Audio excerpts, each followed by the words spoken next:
Как стягивать опалубку черозами. Так, вот черозы. Одеваем. Ключ. Ну, снизу начинай. С нижней. Сначала низ стягиваем опалубку, потом вверх.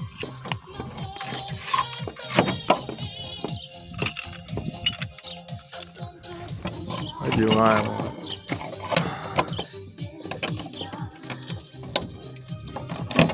Вот она сейчас начнет шиты подтягивать. Вот у нас там стоят арматурки. И оно подтягивается до арматурок, вон они видно. И все. И вверх. Вверх у нас вот распорки стоят. Все, опалубка стянута. Вот 70 метров за 3 часа с копейками стянули. Это и просверлили, и все.